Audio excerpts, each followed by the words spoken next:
सर्वप्रथमे मुझे बड़िया भुज षोल कलाधार जगतर नाथ श्री श्री श्री जगन्नाथ चरणार बिंदु मोर सहस्र सहस्र भक्ति सुमन अर्पण द्वितीय उभय गंगाधर उभय पादपद्म मोर पुष्पांजलि आज संक्षिप्त भाषण आरंभ बंधुगण या भर आपण मन में प्रश्न आसो आज तो गंगाधर मेहर श्राद्ध शतवार्षिकी बेंगालुर ओडिया साहित्य समाज पालन कर आउ जड़े गंगाधर किए आउ जड़े गंगाधर होती देवदेव महादेव शंकर भगवान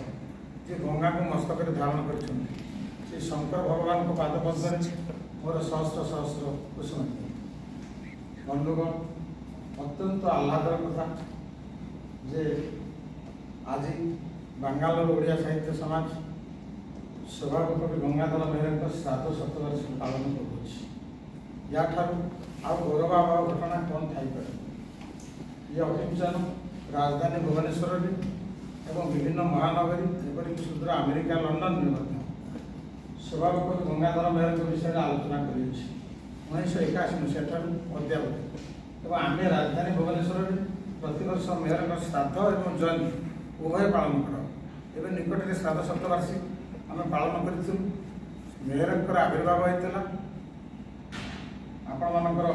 9/8/1862 मसीहा श्रावण पूर्णिमा जहाँ आपण मैंने कहते राखी पूर्णिमा ये राखी पूर्णिमा तिथि मेहर का आविर्भाव होता देहांत होता मानव लीला से स्मरण करते 4/4/1924 मसीहा चैत्र अमावस्या एथर चैत्र अमावस्या पड़ा 8 तारिख 8/4 माने एप्रिल 8 पड़ा से आम तिथि सब पालन करूँ से एथर कार्तिक जाइए मीटिंग तेणु बंधुगण मुझे गोटे प्रस्ताव देली कार्तिक जे जदि बेंगालुर ओडिया साहित्य समाज मेयर श्रद्धांजलि सभा करता केमी हूँ सी मो कथा को शुणी कहले मड़ू लड़ूला काकर पानी बैद कहला दे तोरा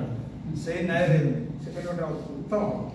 जाओ कार्तिक मो सहित मोर संजोग होगा गोटे मणिकांचन सहित सहित आमर जी सारथी छाड़े सी होती तापस मो तापस ये अवसर में मोर आशीर्वाद दूसरी सी आहरी जश तार जश कीर्ति आहरी उत्तरोत्तर उन्नति हो तेणु सी प्रकृत में सी निजे न लगी ये सभाटा आज हो पारि न था तेरे बंधुगण मुझे भर को जाऊनी मुझे गला थर भी कही ओडिया साहित्य आकाश ओडिया साहित्य आकाश में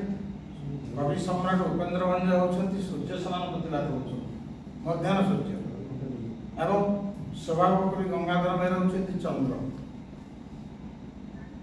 मोर मन पड़ुची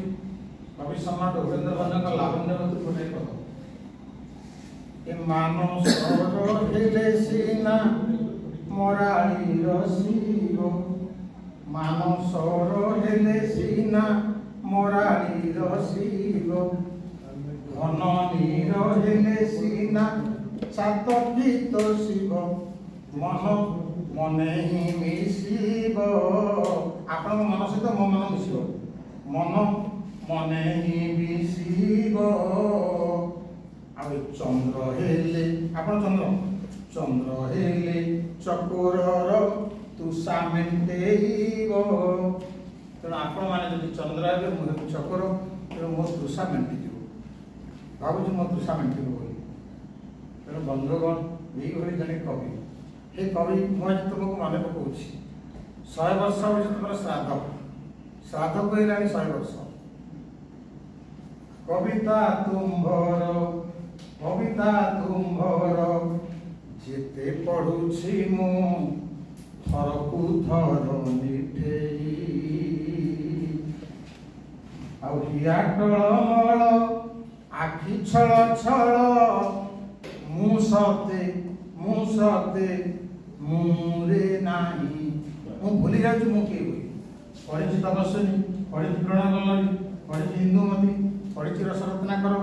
पढ़ी अयोध्या दृश्य इत्यादि इत्यादि सब मोर कंठस्थ किंतु हे कवि मो प्रकृत में जिते पढ़े मुझे भूली जाए मुझे जन इंग्राजी भाव प्रोफेसर पढ़ी वर्ड्सवर्थ पढ़ी सिगरेट पढ़ी शेक्सपियर समस्त पढ़ी किंतु गंगाधर मेहर भंज प्रेमरी को पढ़ीगली इंग्राजी अनेक आर्टिकल लिखी बहुत बही भी लिखी किंतु आपण मैंने अनुभव करतु। हे कवि मोर मन पड़ी तुम इंदुमती गोटाए पद तार प्रथम प्रकाशित काव्य हूँ इंदुमती 1894 मसीहा प्रथम प्रकाशित काव्य इंदुमती। इंदुमती आप लिखिले ना नारद महर्षि जाऊँ आकाश मार्ग वीणारे गोटे फुलहार था से फुलहारटा खसी पड़ा